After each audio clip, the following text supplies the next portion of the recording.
মিসির আলি সারাদিন ঘুমুলেন।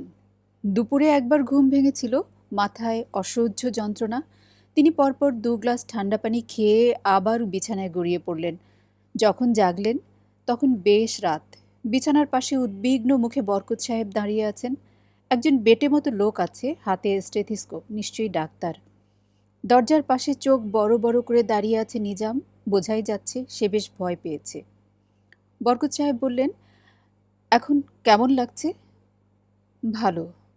মিসির আলি উঠতে চেষ্টা করলেন। ডাক্তার সাহেব বললেন, নড়াচড়া করবেন না, চুপ করে শুয়ে থাকুন, আপনার ব্লাড প্রেশার অ্যাবনর্মালি হাই। তিনি কিছু বললেন না।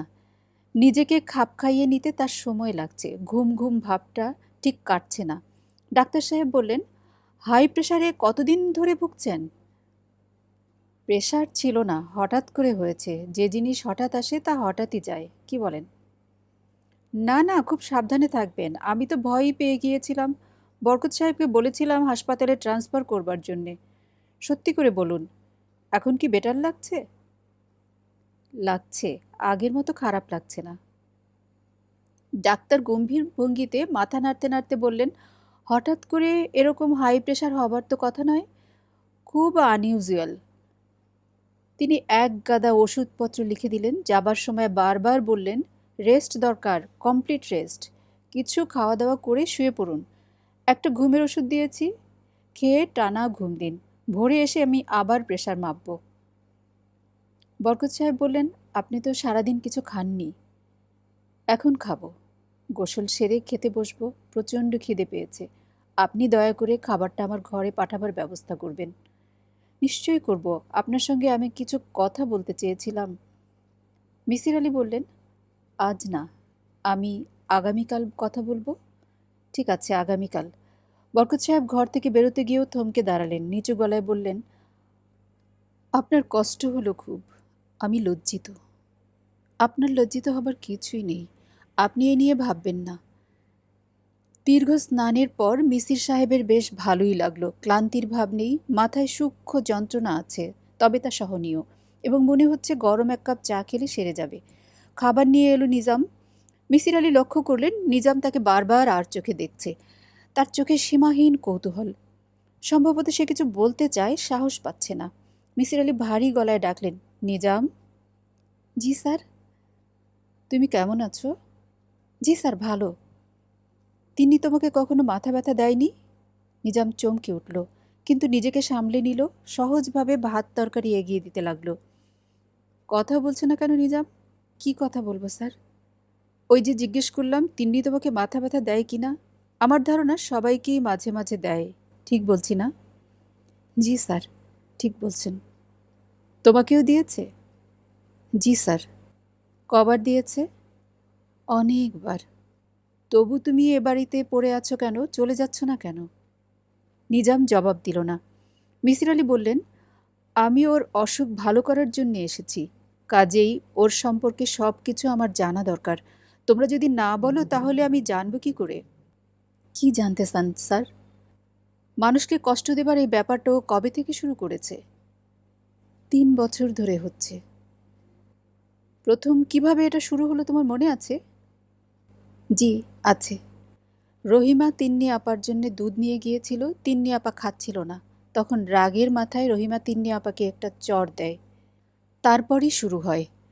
রহিমা চিৎকার করতে থাকে, গড়াগড়ি করতে থাকে, ভয়ঙ্কর কষ্ট পায়। রহিমা কি এখনো কাজ করে এ বাড়িতে? জি। এরকম কষ্ট কি সে আরও পেয়েছে? জি স্যার। তবু সে এ বাড়িতে পড়ে আছে, চলে যায় না কেন? নিজাম জবাব দিল না। মিসির আলি লক্ষ্য করলেন এই প্রশ্নটির জবাব নিজাম এড়িয়ে যাচ্ছে। এত কষ্টের পরও কাজের মানুষগুলি এখানেই আছে, তার কারণ কি হতে পারে? হয়তো অনেক বেশি বেতন দেয়া হচ্ছে, যে কারণে থাকছে। কিন্তু এটা বলতে কোনো আপত্তি থাকার কথা নয়। তুমি বেতন পাও কত নিজাম? জি স্যার। জি, মাসে 150 টাকা আর কাপড় চোপড়। মিসির আলির মনে হলো এটা এমন কোনো বেশি বেতন নয়। কাজী এরা যে এখানে পড়ে আছে নিশ্চয়ই তার অন্য কোনো কারণ। নিজাম। জি স্যার। তুমি কি আমাকে চা খাওয়াতে পারো? নিয়ে আসছি স্যার। আর শোনো, রহিমার সঙ্গে আমি কথা বলতে চাই। ওকে পেলে বলবে আমার সঙ্গে কথা বলতে। জি আচ্ছা। নিজাম চট করে চা নিয়ে এলো। লোকটি করিতকর্মা। চাটা হয়েছেও চমৎকার। চুমুক দিতে দিতেই মাথার যন্ত্রণা প্রায় সেরে গেল। চিনি লাগবে স্যার? না, লাগবে না, খুব ভালো চা হয়েছে নিজাম। বসো তুমি, টুলটায় বসো, কথা বলি। নিজাম বসল না, জড়সড় হয়ে দাঁড়িয়ে রইল। মিসির আলি বললেন, তিন্নির মধ্যে আর কি অস্বাভাবিক ব্যাপার তুমি লক্ষ্য করেছ?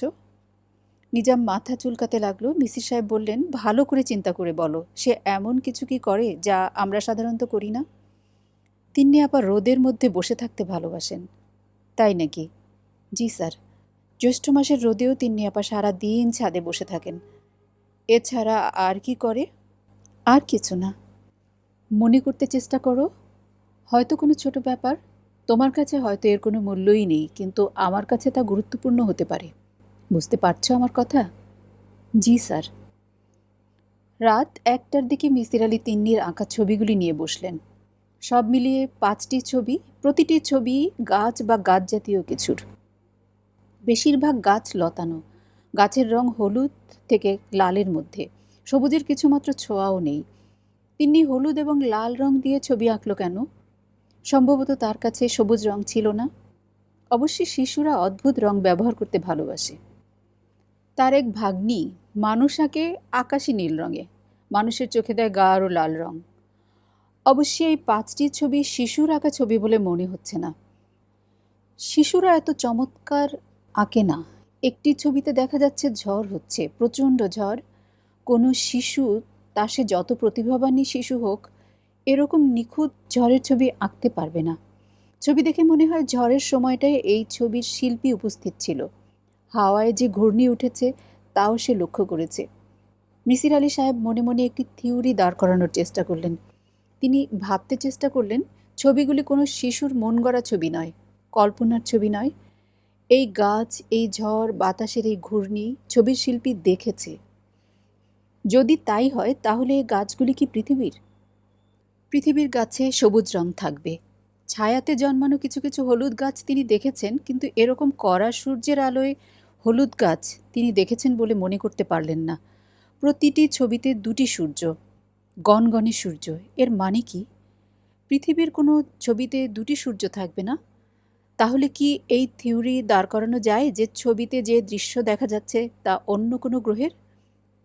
তা কেমন করে হয়? তিন্নি অন্য কোনো গ্রহের মেয়ে, এই যুক্তি হাস্যকর। তিন্নি পৃথিবীরই মেয়ে, এতে কোনো সন্দেহ থাকার অবকাশ নেই। এই গ্রহের মেয়ে হয়ে বাইরের একটি গ্রহের ছবি সে কেন আঁকছে? কিভাবে আঁকছে? মিসির আলি গম্ভীর মুখে দ্বিতীয় সিগারেটটি ধরালেন। সব কেমন যেন জট পাকিয়ে যাচ্ছে, এলোমেলো হয়ে যাচ্ছে, ছকে ফেলা যাচ্ছে না। তিনি সিগারেট টানতে টানতে বারান্দায় এসে দাঁড়ালেন এবং ভাবতে চেষ্টা করলেন, এইসব অল্প বয়সী একটি মেয়ের কল্পনার ছবি, এর বেশি কিছু নয়। মেয়েটির কল্পনা শক্তি খুব উচ্চ পর্যায়ের, যার জন্য সে এত চমৎকার কিছু ছবি আঁকতে পারছে। ভোরবেলায় তাকে জিজ্ঞেস করতে হবে। মিসির আলির ঠান্ডা লাগছে। হু হু করে বইছে উত্তুরে হাওয়া, কিন্তু এই ঠান্ডায় দাঁড়িয়ে থাকতে বেশ লাগছে। চারদিকে খুব চুপচাপ। আকাশে চাঁদ থাকায় চমৎকার জ্যোৎস্না হয়েছে। গাছের পাতার ফাঁক দিয়ে জ্যোৎস্না ভেঙে ভেঙে পড়ছে। কি অপূর্ব একটি দৃশ্য! মিসির আলি নিজের অজান্তেই হাঁটতে হাঁটতে একটা ঝাঁকড়া জাম গাছের নিচে গিয়ে দাঁড়ালেন। ঠিক তখন অদ্ভুত একটা ব্যাপার হলো। তিনি স্পষ্ট শুনতে পেলেন, তিন্নি বলছে, কি আপনার ঘুম আসছে না? তিনি আশেপাশে কাউকেই দেখলেন না। দেখার কথাও নয়, এই নিশিরাত্রিতে তিন্নি নিশ্চয়ই নিচে নেমে আসবে না। তিনি বললেন, কে কথা বলল? মিসির আলি খিলখিল হাসির শব্দ শুনলেন। এর মানে কি? তিন্নির হাসি কোত্থেকে ভেসে আসছে? মিসির আলি বললেন, তুমি তিন্নি? হ্যাঁ। কোত্থেকে কথা বলছো? আপনি এত বুদ্ধিমান, অথচ কোত্থেকে কথা বলছি বুঝতে পারছেন না? না, বুঝতে পারছি না। তুমি কোথায়? আমি আমার ঘরেই আছি। কোথায় আবার থাকবো? মিসির আলি একটা বড় ধরনের চমক পেলেন। মেয়েটি তার ঘর থেকেই কথা বলছে, সেই সব কথা তিনি পরিষ্কার শুনছেন। টেলিপ্যাথিক যোগাযোগ, অদ্ভুত তো। মেয়েটিও নিশ্চয়ই তার কথা শুনতে পাচ্ছে। মেয়েটির সঙ্গে কথা বলার জন্য নিশ্চয়ই চেঁচাতে হবে না, মনে মনে ভাবলেই তিন্নি বুঝবে।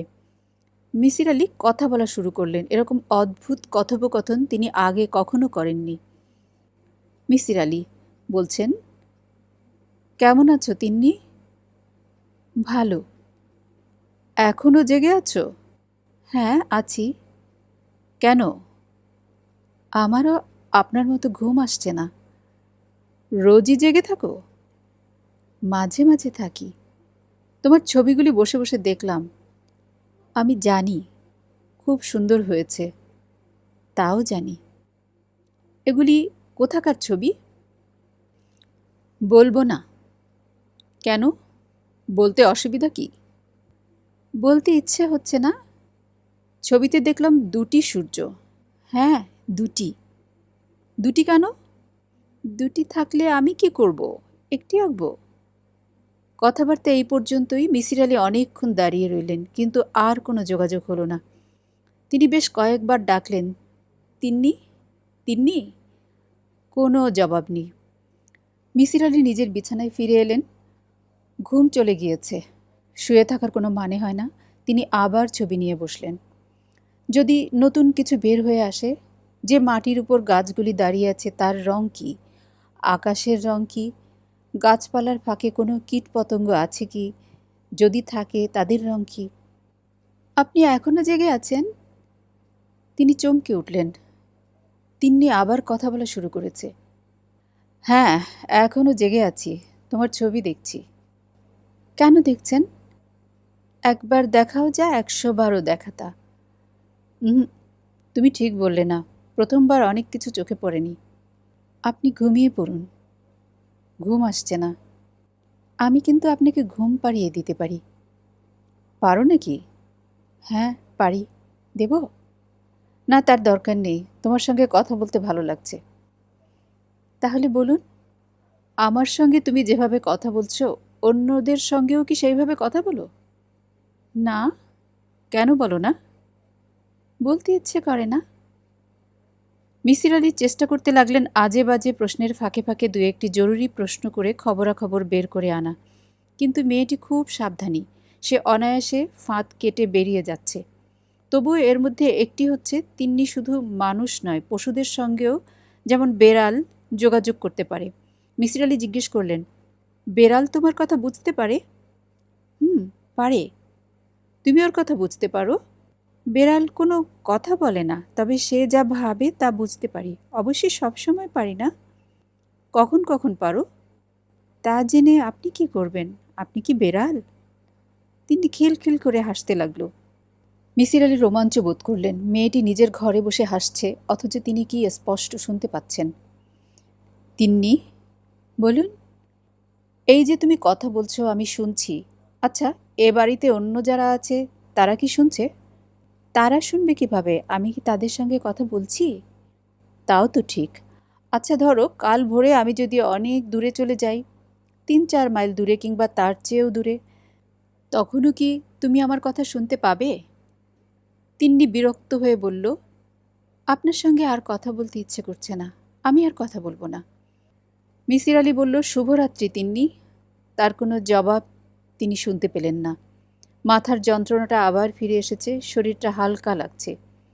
মিসির আলি ডাক্তারের দিয়ে যাওয়া ঘুমের ট্যাবলেট খেয়ে ঘুমোতে গেলেন। ভালো ঘুম হলো না। আজে বাজে স্বপ্ন দেখলেন। বেশ কয়েকবার ঘুম ভেঙেও গেল। শীতের ভোরবেলায় ময়মনসিংহ শহর মিসির আলির বেশ লাগলো। তিনি অন্ধকার থাকতেই জেগে উঠেছেন। একটা উলের চাদর গায়ে দিয়ে শহর দেখতে বের হয়েছেন। আজ আর দারোয়ান তাকে বাধা দেয়নি। গেট খুলে দিয়েছে এবং হাসি মুখে বলেছে, এত সকালে কই যান?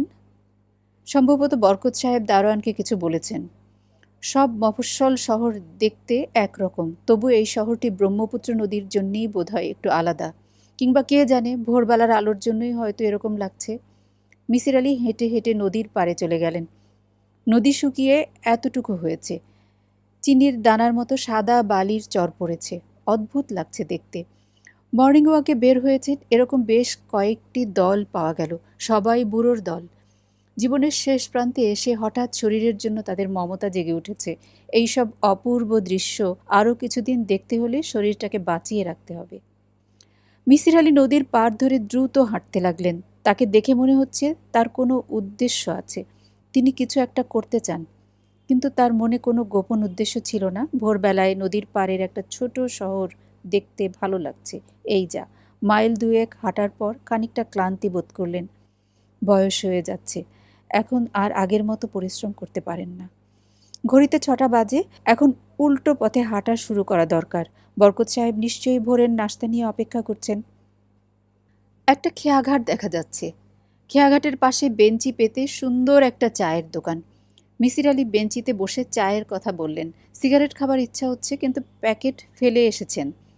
চা শেষ করবার পর লক্ষ্য করলেন শুধু সিগারেট নয়, মানিব্যাগও ফেলে এসেছেন।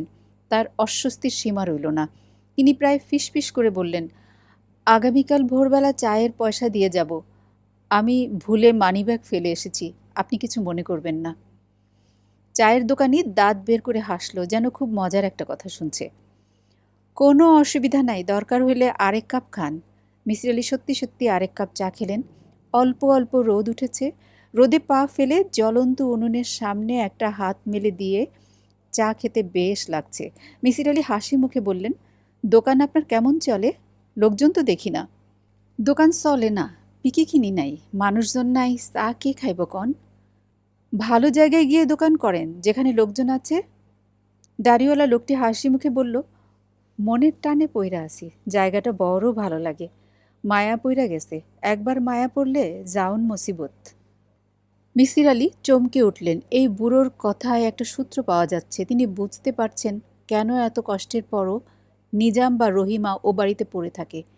সেখানেও মায়া ব্যাপারটাই কাজ করছে।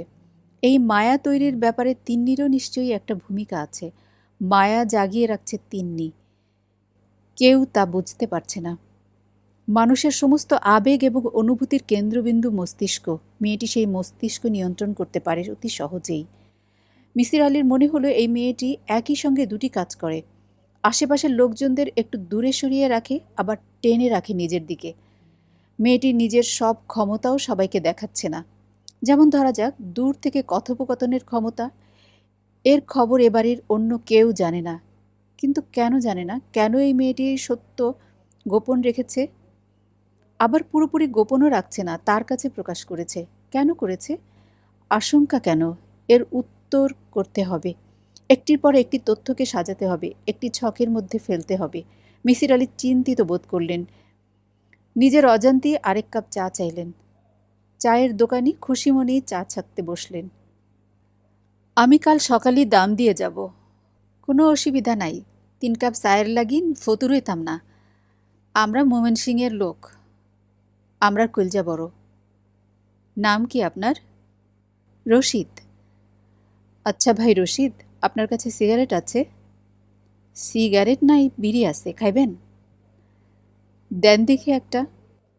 মিসির আলি চিন্তিত মুখে বিড়ি টানতে লাগলেন। বেলা বাড়ছে, তার খেয়াল নেই। অনেক কাজ পড়ে আছে সামনে। কাজ গোছাতে হবে, কিভাবে গোছাতে হবে তা পরিষ্কার বুঝতে পারছেন না। এবাড়ির প্রতিটি মানুষকে জেরা করতে হবে। এলোমেলো প্রশ্ন উত্তর নয়, পুঙ্খানুপুঙ্খ জেরা। তিন্নির মার সম্পর্কে খোঁজ নিতে হবে, ভদ্রমহিলার চিঠিপত্র, ডায়েরি এইসব দেখতে হবে। ভালোভাবে জানতে হবে তিনি মেয়ের সম্পর্কে কি ভাবতেন। মায়েরা অনেক কিছু বুঝতে পারে। কি ভাবেন? মিসির আলি চমকে উঠলেন। কিছু ভাবি না ভাই। চায়ের জন্য ধন্যবাদ, কাল সকালে আমি আসবো আবার। জি আচ্ছা। আপনি ময়মনসিংহের লোক না মনে হইতাছে। জি না, আমি ঢাকা থেকে এসেছি। কুটুম্ব বাড়ি? জি, কুটুম্ব বাড়ি। তোমার নাম রহিমা? জি। ভালো আছো রহিমা? জি, আল্লাহ তালা যেমন রাখছে। রহিমা লম্বা একটা ঘোমটা টানল। এই লোকটি তার কাছে কি জানতে চায় সে তা বুঝতে পারছে না। সে তো কিছুই জানে না, তাকে কিসের এত জিজ্ঞাসাবাদ? তিন্নির আব্বা বলে দিয়েছে উনি যা জানতে চায় সব বলতে হবে, কিন্তু কিছুই গোপন করা যাবে না। এও এক সমস্যা। গোপন করার কি আছে? রহিমা? জি। দেশের বাড়িতে তোমার কে কে আছেন? এক মাইয়া আছে। মেয়েকে দেখতে যাও না? জি যাই। শেষবার কবে গিয়েছিলে? 3 বছর আগে। এই 3 বছর যাওনি কেন? রহিমা চমকে উঠল, তাকিয়ে রইল ফ্যালফ্যাল করে, যেন সে নিজেই গভীর চিন্তায় পড়ে গেছে। কেন যায়নি? মেয়ে যাবার জন্যে বলে না? জি বলে। তবু যেতে ইচ্ছে করে না, তাই না? রহিমা চুপ করে রইল। মিসির আলি বললেন, তিন্নির মাকে তো তুমি দেখেছ, তাই না? জি। কেমন মহিলা ছিলেন? খুব ভালো। এমন মানুষ দেখি নাই। খুব সুন্দর আসিল। কী রকম ব্যবহার! কাউরে রাগ হয়ে কথা কয় নাই। ওই ভদ্রমহিলার মধ্যে তিন্নির মতো কোনো কিছু কি ছিল? জি না, বড় ভালো মানুষ ছিল। ইনার কথা মনে হইলেই চোখে পানি আসে। রহিমা সত্যি সত্যি চোখ মুছল। মিসির আলির আর কিছু জিজ্ঞেস করার ছিল না। অন্যদের কাছ থেকে তেমন কিছু জানা গেল না। বাড়ির দারোয়ানের একটি কথা অবশ্যই বেশ গুরুত্বপূর্ণ। সে বলেছে, তিন্নি ছোটবেলায় খুব ছোটাছুটি করত, বাগানে দৌড়াতো। যতই সে বড় হচ্ছে ততই তার ছোটাছুটি কমে যাচ্ছে। এখন বেশিরভাগ সময় সে ছাদে হাঁটাহাঁটি করে কিংবা চুপচাপ বসে থাকে। তুমি কদিন ধরে এ বাড়িতে আছো? জি, অনেক দিন। ছুটি ছাড়াই দেশের বাড়িতে যাও না? জি, যাই। শেষ কবে গিয়েছিলে? অনেক হিসাব নিকাশ করে দারোয়ান বলল, 3 বছর আগে একবার গেছিলাম। গত 3 বছরে যাওনি? জি না। তিন্নির মার পুরানো চিঠিপত্র বা ডায়েরি কিছুই পাওয়া গেল না। বরকত সাহেব বললেন, এদেশের মেয়েদের কি আর ডায়েরি লেখার অভ্যাস আছে? এরা ঘরের কাজকর্ম শেষ করেই সময় পায় না, ডায়েরি কখন লিখবে? চিঠিপত্র, পুরান চিঠিপত্র? পুরান চিঠিপত্র কি কেউ জমা রাখে? বলুন, চিঠি আসে, চিঠি পড়ে ফেলে দিই, ব্যাস। তাছাড়া চিঠি লিখবে কাকে? বাপ মা মরা মেয়ে ছিল, মামার কাছে মানুষ হয়েছে। বিয়ের পর সেই মামা মারা গেলেন, সে একা হয়ে গেল। চিঠিপত্র লেখার বা যোগাযোগের কেউ ছিল না। আপনার স্ত্রী কি খুব বিষণ্ণ প্রকৃতির ছিলেন? না, মনে হয় হাসি খুশিই তো ছিল। কোনো রকম অসুখ বিসুখ ছিল কি?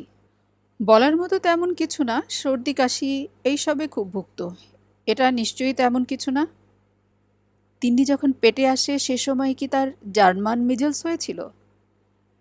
এটা কেন জিজ্ঞেস করছেন? জার্মান মিজলস একটা ভাইরাস ঘটিত অসুখ। এতে বাচ্চার অনেক ধরনের ক্ষতি হবার কথা বলা হয়। জিনে কিছু ওলটপালট হয়।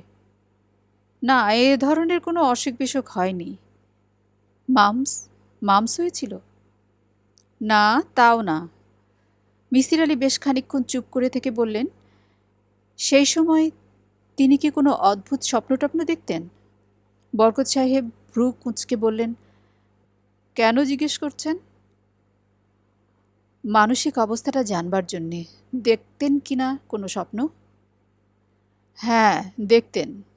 কি ধরনের স্বপ্ন আপনার মনে আছে? ঠিক মনে নেই। প্রায়ই দেখতাম জেগে বসে আছে, কি হয়েছে জিজ্ঞেস করলে বলতো দুঃস্বপ্ন দেখেছি। কি দুঃস্বপ্ন সেটা জিজ্ঞেস করেননি? জি না, জিজ্ঞেস করিনি। স্বপ্ন টপ্ন ব্যাপারে আমার তেমন কোনো উৎসাহ নেই। তবে সে নিজে থেকে কয়েকবার আমাকে বলতে চেষ্টা করেছে, আমি তেমন গুরুত্ব দেইনি। আপনার কি কিছুই মনে নেই? ও বলতো তার দুঃস্বপ্নগুলি সব গাছপালা নিয়ে, এর বেশি আমার কিছু মনে নেই। মিসির আলি বললেন, আমি আজ সন্ধ্যায় ঢাকা যাব। এখানকার কাজ আমার আপাতত শেষ হয়েছে। ঢাকায় আমি কিছু পড়াশোনা করব, খোঁজখবর করব, তারপর ফিরে আসব। আজই যাবেন? হ্যাঁ, আজই যাব। হাতে সময় বেশি নেই। কিছু একটা করতে হলে দ্রুত করতে হবে। এ কথা কেন বলছেন? ইনস্টিংক্ট থেকে বলছি। আমার মনে হচ্ছে এরকম। আপনি কিন্তু আমার মেয়ের সঙ্গে একবারই কথা বলেছেন। আমি চাচ্ছিলাম আপনি তার সঙ্গে দীর্ঘ আলাপ আলোচনা করবেন। আমি আবার ফিরে আসছি, তখন করব। কবে ফিরবেন? চেষ্টা করব খুব তাড়াতাড়ি ফিরতে। আমার মেয়েটিকে কেমন দেখলেন বলুন? এখনো বলবার মতো তেমন কিছু পাচ্ছি না। কেন পান না? পাবেন কি? পাবো, নিশ্চয়ই পাবো। বরকত সাহেব একটি দীর্ঘ নিঃশ্বাস ফেললেন। মনে হলো তিনি খুব আশাবাদী নন। তিন্নি প্রায় সারাদিনই ছাদে বসেছিল। মিসির আলি তার কাছ থেকে বিদায় নিতে গেলেন বিকেলে। তিন্নি, আমি চলে যাচ্ছি। মেয়েটি বলল, আমি জানি। আমি তোমার ছবিগুলি সঙ্গে করে নিয়ে যাচ্ছি। তাও জানি। কিছুদিনের মধ্যে আমি আবার আসব, তখন দেখবে সব ঝামেলা মিটে গেছে। তিন্নি কিছু বলল না। মিসির আলি বললেন, গাছপালা তুমি খুব ভালোবাসো, তাই না? মাঝে মাঝে বাসি, মাঝে মাঝে বাসি না। তুমি কি ওদের সঙ্গে কথা বলতে পারো? এখানে যেসব গাছ আছে তাদের সঙ্গে পারি না। তাহলে কাদের সঙ্গে পারো? মেয়েটি জবাব দিল না, মাথা নিচু করে বসে রইল। মিসির আলি বললেন, তুমি আমার অনেক প্রশ্নের জবাব দাও না। কেন দাও না বলো তো? কোনো বাধা আছে কি? তিন্নি সে প্রশ্নের জবাব না দিয়ে ফিসফিস করে বলল, আপনি আমাকে ভালো করে দিন, অসুখ সারিয়ে দিন। মিসির আলির খুবই মন খারাপ হয়ে গেল। বাচ্চা একটি মেয়ে বাস করছে সম্পূর্ণ ভিন্ন একটি জগতে, যে জগতের সঙ্গে আশেপাশের চেনা জগতের কোনো মিল নেই। মেয়েটি কষ্ট পাচ্ছে, তার কষ্টের ব্যাপারটি কাউকে বলতে পারছে না, সে নিজেও হয়তো জানে না পুরোপুরি। তিন্নি, আমি যাই। মেয়েটি কিছু বলল না। মিসির আলি লক্ষ্য করলেন তিন্নি নিঃশব্দে কাঁদছে। ঢাকায় ফেরার ট্রেনে উঠবার পর মিসির আলির মনে পড়ল 3 কাপ চায়ের দাম তিনি দিয়ে আসেননি। রশিদ নামের বুড়ো মানুষটি আগামীকাল ভোরবেলায় যখন দেখবে কেউ আসছে না, তখন না জানি কি ভাববে। মিসির আলির মন গ্লানিতে ভরে গেল, কিন্তু কিছুই করার নেই। ঢাকা মেল ছুটে চলেছে, পিছনে পড়ে আছে নদীর ধারের গড়ে ওঠা একটা চমৎকার শহর। ডক্টর জাবেদ আহসান অবাক হয়ে বললেন, আপনি আমার কাছে ঠিক কী জানতে চান বুঝতে পারছি না। কয়েকটি গাছপালার হাতে আঁকা ছবি দিয়ে গেছেন, আর তো কিছুই বলেননি। ছবিগুলো ভালো করে দেখেছেন? ভালো করে দেখার কি আছে? মিসির আলি লক্ষ্য করলেন ডক্টর জাবেদ বেশ বিরক্ত। ভদ্রলোক ঢাকা বিশ্ববিদ্যালয়ের বোটানি ডিপার্টমেন্টের প্রফেসর। বিশ্ববিদ্যালয়ের প্রফেসররা তেমন কোনো কাজকর্ম করেন না, কিন্তু সব সময় ব্যস্ততার একটা ভঙ্গি করেন। ডক্টর জাবেদ এই মুহূর্তে এমন মুখের ভাব করছেন যেন তার মহামূল্যবান সময় নষ্ট হয়ে যাচ্ছে। মিসির আলি বললেন, এই গাছগুলোর সম্পর্কে কিছু বলুন। ছবিতে আঁকা গাছগুলির কথা বলছি। কি বলবো সেটাই বুঝতে পারছি না। আপনি কি জানতে চাচ্ছেন? এই জাতীয় গাছ দেখেছেন কখনো? না। বইপত্রে এরকম গাছের কোনো রেফারেন্স পেয়েছেন? দেখুন, পৃথিবীতে লক্ষ লক্ষ ধরনের গাছ আছে। সব কিছু আমার জানার কথা নয়। আমার পিএইচডির বিষয় ছিল প্ল্যান্ট ব্রিডিং। সে সম্পর্কে আপনাকে আমি কিছু বলতে পারি। আপনি একটি বাচ্চা মেয়ের আঁকা কতগুলো ছবি নিয়ে এসেছেন, সেই ছবিগুলি দেখে আমাকে গাছ সম্পর্কে বলতে বলছেন। এ ধরনের ধাঁধার পেছনে সময় নষ্ট করার আমি কোনো অর্থ দেখছি না। মিসির আলি বললেন, আপনি বিরক্ত হচ্ছেন কেন? বিরক্ত হচ্ছি কারণ আপনি আমার সময় নষ্ট করছেন।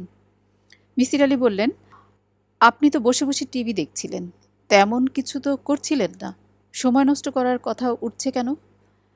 মিসির আলি ভাবলেন এই কথায় ভদ্রলোক ভীষণ রেগে যাবে, গেট আউট জাতীয় কথাবার্তাও বলে বসতে পারেন। কিন্তু আশ্চর্যের ব্যাপার, তেমন কিছু হলো না। ডক্টর জাবেদকে মনে হলো তিনি খানিকটা অপ্রস্তুত হয়েছেন। অপ্রস্তুত মানুষেরা যেমন খুব অদ্ভুত ভঙ্গিতে কাশতে থাকে, ভদ্রলোক সেরকম কাশছেন। কাশি থামাবার পর বেশ মোলায়েম স্বরে বললেন, একটু চা দিতে বলি? জি না, চা খাবো না। একটু খান, ঠান্ডা ঠান্ডা পড়েছে, চা ভালোই লাগবে। বসুন, চায়ের কথা বলে আসি। চা এলো, শুধু চা নয়, চায়ের সঙ্গে নানান ধরনের খাবার দাবার। বিশ্ববিদ্যালয়ের শিক্ষকদের বাড়ির এই একটি বিশেষত্ব আছে, এরা অতিথিকে চায়ের সঙ্গে নানান রকম খাবার দাবার দেয়, যা দেখে কেউ ধারণাও করতে পারে না যে এই সম্প্রদায় আর্থিক দিক থেকে পঙ্গু। মিসির আলি সাহেব, চা নিন। তিনি চা নিলেন। বলুন, স্পেসিফিক্যালি আপনি কি জানতে চান? পৃথিবীতে ঠিক এ জাতীয় গাছ আছে কি না তা কে বলতে পারবে? অর্থাৎ আমি জানতে চাচ্ছি, গাছপালার ক্যাটালগ জাতীয় কিছু কি আছে, যেখানে সব জাতীয় গাছপালার ছবি আছে, তাদের সম্পর্কে তথ্য লেখা আছে? হ্যাঁ, নিশ্চয়ই আছে। এদেশে নেই, বোটানিক্যাল সোসাইটিগুলিতে আছে। ওদের একটি কাজই হচ্ছে গাছপালার বিভিন্ন স্পেসিসকে সিস্টেমেটিকভাবে ক্যাটালগিং করা। আপনি কি আমাকে কিছু লোকজনের ঠিকানা দিতে পারবেন যারা আমাকে এ ব্যাপারে সাহায্য করতে পারেন? হ্যাঁ, পারি। আপনার যাবার সময় আমি ঠিকানা লিখে দিব। আর কি জানতে চান? মানুষ এবং গাছের মধ্যে পার্থক্য কি? প্রশ্নটা আরও গুছিয়ে করুন। মিসির আলি থেমে থেমে বললেন, আমরা তো জানি গাছের জীবন আছে, কিন্তু আমি যা জানতে চাচ্ছি সেটা হচ্ছে গাছের জীবনের সঙ্গে মানুষের জীবনের মিলটা কোথায়? চট করে উত্তর দেওয়া যাবে না। এর উত্তর দেবার আগে আমাদের জানতে হবে জীবন মানে কি। এখনও আমরা পুরোপুরিভাবে জীবন কি তাই জানি না। বলেন কি, জীবন কি জানেন না? হ্যাঁ, তাই। বিজ্ঞান অনেক দূর আমাদেরকে নিয়ে গেছে, কিন্তু এখনও অনেক কিছু আমরা জানি না। অনেক আনসলভড মিস্ট্রি রয়ে গেছে। আপনাকে আর এক কাপ চা দিতে বলি? বলুন। ডক্টর জাবেদ সিগারেট ধরিয়ে শান্ত স্বরে বললেন, অত্যন্ত আশ্চর্যের ব্যাপার হচ্ছে মানুষের সঙ্গে গাছের মিল অনেক বেশি। বলেন কি? হ্যাঁ, তাই। আসল জিনিস হচ্ছে জিন, যা ঠিক করে কোন প্রোটিন তৈরি করা দরকার। অনেকগুলি জিন নিয়ে একটি DNA molecule, deoxy Ribo nucleic acid. প্রাণের আদি ব্যাপার হচ্ছে এই জটিল অণু। এই অণু থাকে জীবকোষে। তারা ঠিক করে একটি প্রাণী মানুষ হবে, না গাছ হবে, না সাপ হবে। মাইটোকন্ড্রিয়া বলে একটি জিনিস মানুষেরও আছে, আবার গাছেরও আছে। মানুষের যা নেই তা হচ্ছে ক্লোরোপ্লাস্ট। আপনার কথা তো কিছুই বুঝতে পারছি না। বুঝতে পারার কথাও নয়, বিষয়টি অত্যন্ত জটিল। আপনি চাইলে আমি আপনাকে কিছু সহজ বইপত্র দিতে পারি। আমি চাই আপনি আমাকে আরও কিছু বলুন। ডিএনএ প্রসঙ্গেই বলি, এই অণুগুলি হচ্ছে প্যাঁচালো সিঁড়ির মতো। মানুষের ডিএনএ এবং গাছের ডিএনএ প্রায় একই রকম। সিঁড়ির দু একটি ধাপ শুধু আলাদা, একটু অন্যরকম। মিসির আলি গভীর আগ্রহে তাকিয়ে আছেন। একজন ভালো শিক্ষক খুব সহজেই একজন মনোযোগী শ্রোতাকে চিনতে পারেন। ডক্টর জাবেদ এই মনোযোগী শ্রোতাকে পছন্দ করে ফেললেন। শুধু দু একটি ধাপ অন্যরকম হওয়ায় প্রাণী জগতে মানুষ এবং গাছ আলাদা হয়ে গেছে। প্রোটিন তৈরির পদ্ধতি হলো ভিন্ন। আপনি আগে এবং বরং কয়েকটা বই পড়ুন, তারপর আবার আপনার সঙ্গে কথা বলবো। ডক্টর জাবেদ 3টি বই দিলেন, 2টি ঠিকানা লিখে দিলেন। একটি লন্ডনের রয়্যাল বোটানিক্যাল সোসাইটির, অন্যটি ডক্টর লংম্যানের। ডক্টর লংম্যান আমেরিকার এগ্রিকালচারাল রিসার্চের ডেপুটি ডাইরেক্টর। মিসির আলি সাহেব তার সঙ্গের ছবিগুলি দুভাগ করে দু জায়গায় পাঠালেন এবং আশ্চর্যের ব্যাপার, 10 দিনের মাথায় ডক্টর লংম্যানের একটি চিঠির জবাব চলে এলো। Thomas Longman, PhD, DSc, US department of agricultural science, ND 505837, USA.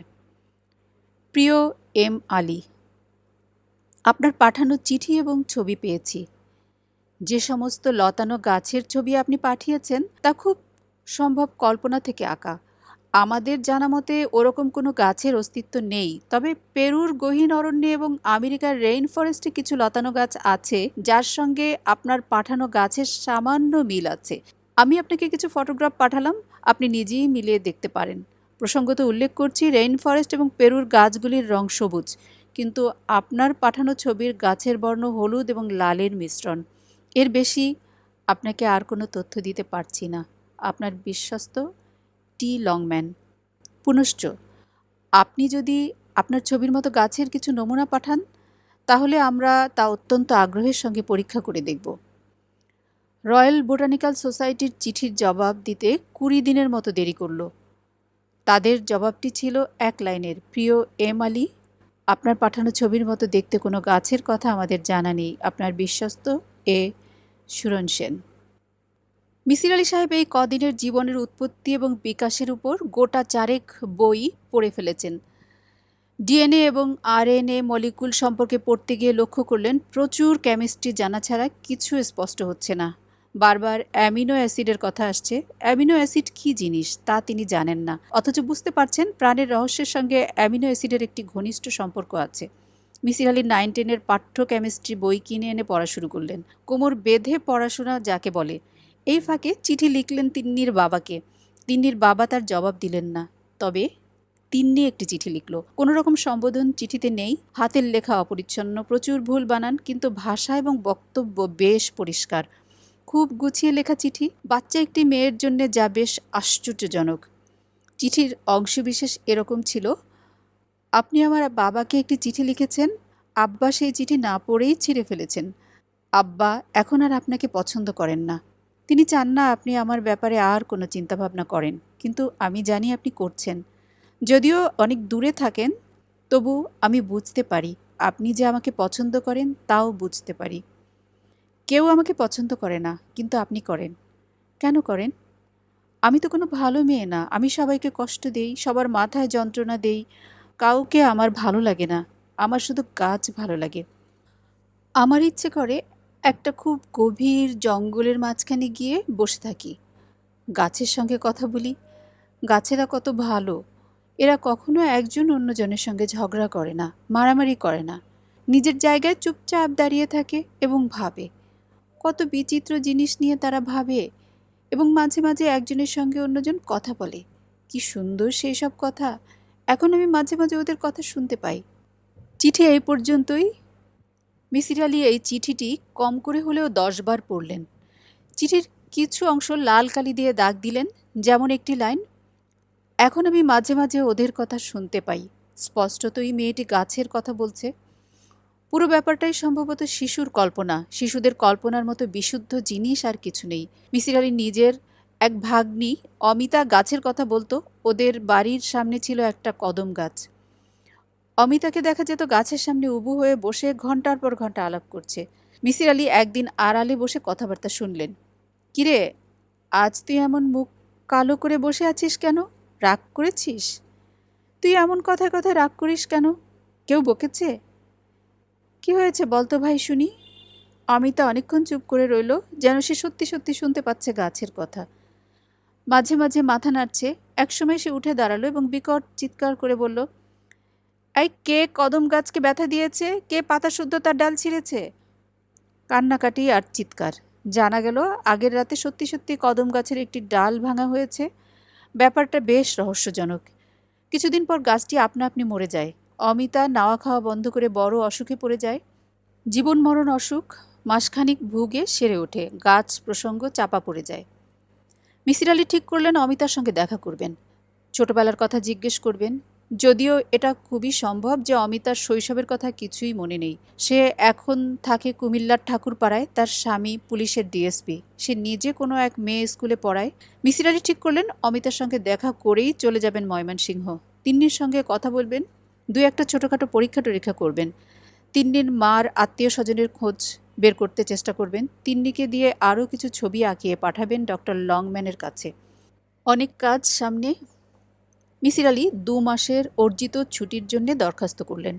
বিশ্ববিদ্যালয়ে তার চাকরির পদটি হচ্ছে অস্থায়ী, পার্ট টাইম শিক্ষকতার পদ। 2 মাসের ছুটি বিশ্ববিদ্যালয় তাকে দেবে না, হয়তো চাকরি চলে যাবে। কিন্তু উপায় কি? এই রহস্য তাকে ভেদ করতেই হবে। ছোট্ট একটি মেয়ে কষ্ট পাবে, তা হতেই পারে না। আপনারা এতক্ষণ শুনছিলেন লেখক হুমায়ুন আহমেদের সায়েন্স ফিকশন সমগ্র থেকে নেয়া অন্য ভুবন গল্পটির 2য় পর্ব। গল্পটি কেমন লাগছে কমেন্টে লিখে জানাবেন। পরবর্তী গল্পগুলি শোনার জন্য চ্যানেলটি সাবস্ক্রাইব করে সাথেই থাকবেন। ধন্যবাদ।